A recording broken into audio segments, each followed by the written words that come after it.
আজকে আমাদের কাছে অতি আনন্দের দিন। আমরা পুরো বরাক উপত্যকাতে আজকে মুখ্যমন্ত্রীর দূরদর্শিতার ফলে, ডক্টর হিমন্ত বিশ্ব শর্মার রাজনৈতিক চিন্তাধারার ফলে আমরা এই অঞ্চলে প্রায় 2000 কোটি টাকার আমরা ইনফ্রাস্ট্রাকচার প্রজেক্ট, যেটাকে বলে মেডিকেল কলেজ হোক, ক্যান্সারের ট্রিটমেন্টের জন্য হোক, অন্যান্য হাসপাতাল হোক, গভর্নমেন্ট অফিসেস হোক, রাস্তাঘাট হোক, বরাক উপত্যকার পুরো ইনফ্রাস্ট্রাকচার ডেভেলপমেন্টের জন্য আজকে উনি প্রায় 2000 কোটি টাকা উনি আসাম সরকারের কাছ থেকে বরাক উপত্যকার জনসাধারণের জন্য ধার্য করেছেন। তাই আমাদের কাছে অত্যন্ত গৌরবের দিন। আজকে আমাদের বিধায়ক শ্রী কৌশিক রায় অত্যন্ত পুঙ্খানুপুঙ্খভাবে কোন কোন প্রজেক্ট লক্ষ্মীপুরে এসেছে উনি মোটামুটি ভাবে আপনাদের সম্মুখে তুলে ধরেছেন। আমি সেই কথাগুলোকে রিপিট করব না, কিন্তু আসাম সরকার কি কি কাজ করছে, যে সবকা বিকাশ আর সবকা উন্নয়নের জন্য যেভাবে কাজ করে যাচ্ছে, সেই কয়েকটা ফ্ল্যাগশিপ প্রোগ্রামের কথা আপনাদের সম্মুখে আমি তুলে ধরতে চাই। বন্ধুগণ, আসামের সব থেকে বড় সব থেকে ভালো যেটা ফ্ল্যাগশিপ প্রোগ্রাম, সেটা মহিলাদের জন্য। আজকে আপনারা এখানে অত্যন্ত বিশাল সংখ্যায় আপনারা মহিলারা আছেন। এই সব মহিলাদেরকে আমাদের মঞ্চের তরফ থেকে আমরা সবাই আপনাদেরকে নমন জানাচ্ছি। বন্ধুগণ, যে ফ্ল্যাগশিপ প্রোগ্রামের কথা বলেছি, সেই ফ্ল্যাগশিপ অরুণোদয় প্রোগ্রাম যেটা হয়েছে পুরো ভারতবর্ষে আজকের দিনে চর্চিত হচ্ছে। কিছুদিন আগে 3টা প্রদেশে ইলেকশন হয়েছে, ছত্তিশগড়, মধ্যপ্রদেশ, রাজস্থান।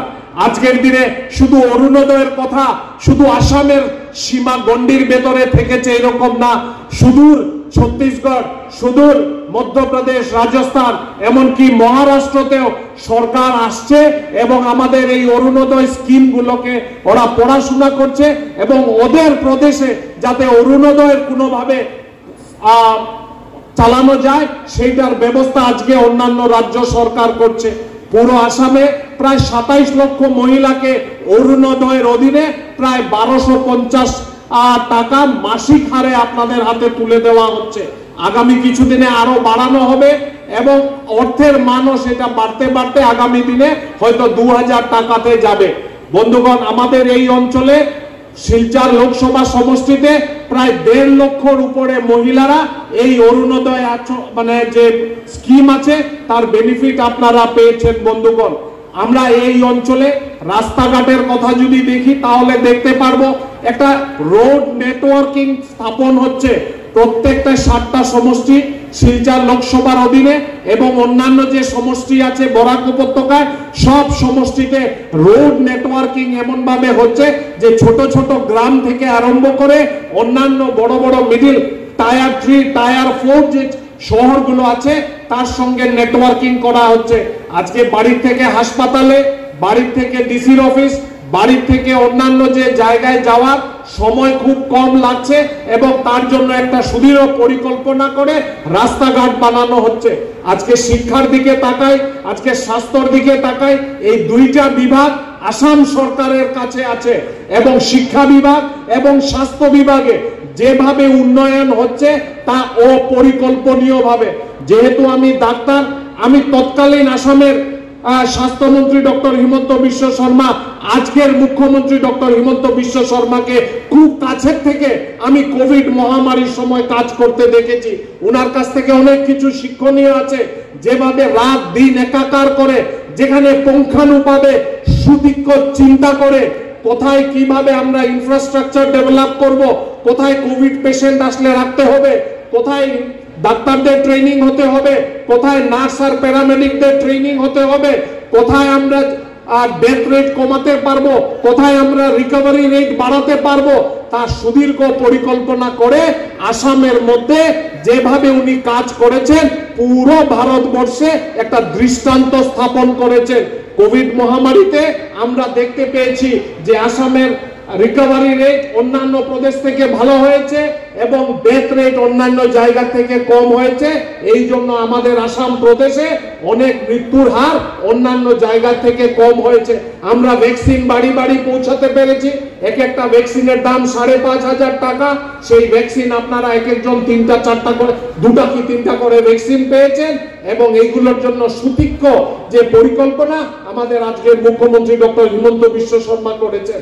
বন্ধুগণ, আজকে শিক্ষার বিভাগের দিকে তাকাই তাহলে আমরা দেখতে পাই যে কিভাবে গুণগত মান গুণ উৎসবের মাধ্যমে গুণগত মান স্কুল কলেজের বাড়ানো হচ্ছে।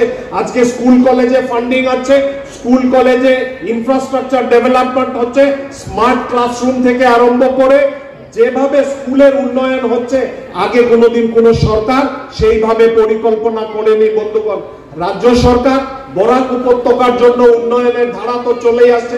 আমরা সবসময় বলে থাকি ডাবল ইঞ্জিনের সরকার, যেভাবে ডক্টর হিমন্ত বিশ্ব শর্মার সরকার বিগত 2.5-3 বছর থেকে যেভাবে কাজ করে যাচ্ছে আমরা দেখতে পাচ্ছি কেন্দ্রেও নরেন্দ্র মোদীজির নেতৃত্বে যেগুলো কাজ হচ্ছে তা অপরিকল্পনীয়। আমি আমার বক্তব্য দীর্ঘ করব না, কিন্তু 2-4টা কথা কেন্দ্রের 2-4টা কথা ফ্ল্যাগশিপ প্রোগ্রামের কথা আপনাদের সম্মুখে আজকে আমি তুলে ধরতে চাই। বন্ধুগণ, আমরা আয়ুষ্মান ভারতের কথা শুনেছি। 5 লক্ষ টাকা প্রতি পরিবারের জন্য স্বাস্থ্যের জন্য প্রতি বছর সরকার নিয়োজিত করে রেখেছে। আজকে সেই আয়ুষ্মান ভারতের সঙ্গে আয়ুষ্মান আসাম আমরা দেখতে পাচ্ছি আগামী দিনে আপনাদের পরিবারকে স্বাস্থ্য রক্ষা করার জন্য আমাদের সরকার করে দিচ্ছে। এই আয়ুষ্মান ভারত এবং আয়ুষ্মান আসাম মিলে আপনাদের যে স্বাস্থ্যের যা রিকোয়ারমেন্ট আছে সেই রিকোয়ারমেন্ট পূর্ণ করবে। পুরো ভারতবর্ষে প্রায় 13 কোটি লোক আয়ুষ্মানের অধীনে এসেছেন এবং আমরা বলতে কোনো দ্বিধা নেই আর বলতে গর্ব হয়। আজকে মঞ্চে বসে থাকা অনেকজনকে আমাদের বলতে হয় যে কাছা শিলচর লোকসভা কেন্দ্রে প্রায় 6,11,000 লোক আয়ুষ্মান ভারতের কার্ড বানিয়েছেন এবং আয়ুষ্মানের বেনিফিট পাচ্ছেন। আমাদের বাড়ি বাড়ি গিয়ে উজ্জ্বলা যোজনার মাধ্যমে আপনারা গ্যাস সিলিন্ডার পেয়েছেন। প্রায় 1,70,000 লোক শিলচর লোকসভা কেন্দ্রে আপনারা উজ্জ্বলা যোজনার মাধ্যমে গ্যাস সিলিন্ডার পেয়েছেন। প্রায় 1.5 লক্ষ লোকের বাড়িতে জল জীবন মিশনের অধীনে বাড়ি বাড়ি জল যাচ্ছে। বন্ধুগণ, আজকে পুরো ট্রান্সফরমেশন হচ্ছে। আমাদের প্রধানমন্ত্রী শ্রী নরেন্দ্র মোদী, আমাদের মুখ্যমন্ত্রী ডক্টর হিমন্ত বিশ্ব শর্মা যেভাবে 2 দল মিলে কেন্দ্রের সরকার রাজ্যের সরকার টিম মিলে তাদের নেতৃত্বে যেভাবে কাজ করছে আমরা পুরো দেখতে পাচ্ছি প্রায় 3.5 কোটি আসামবাসী জীবনের যে মান আছে সেই মান আস্তে আস্তে উন্নয়ন হচ্ছে এবং আমি আশা করি যে আগামী কিছুদিনের মধ্যে আমরা ভারতবর্ষের প্রথম 5টি প্রদেশের মধ্যে আমরা প্রবেশ করতে পারবো। বন্ধুগণ, আমার বক্তব্য দীর্ঘ করব না, আপনারা যার বক্তব্য শুনতে এসেছেন উনার বক্তব্য শুনবেন।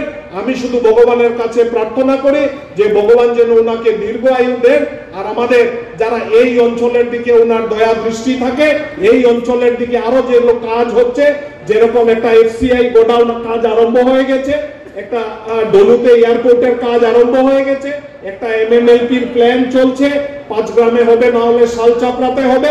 এইগুলো ইনফ্রাস্ট্রাকচার প্রজেক্ট যখন এই অঞ্চলে আসবে, স্কুল কলেজ অফিস আদালতের উন্নয়ন হবে, রাস্তাঘাটের উন্নয়ন হবে, তো বরাক উপত্যকাতে উন্নয়নের ধীরে ধীরে প্রবাহ চলতে থাকবে। আজকে সবাইকে আমার আন্তরিক নমস্কার এবং শুভেচ্ছা এবং বিশেষ করে আজকের মধ্যমণি ডক্টর হিমন্ত বিশ্ব শর্মাকে আমার নমস্কার জানিয়ে আমার বক্তব্য এখানে শেষ করছি। সবাই মিলে আমার সঙ্গে বলেন, সিয়াবর রামচন্দ্র কি, আরো জোরে, সিয়াবর রামচন্দ্র কি। ধন্যবাদ।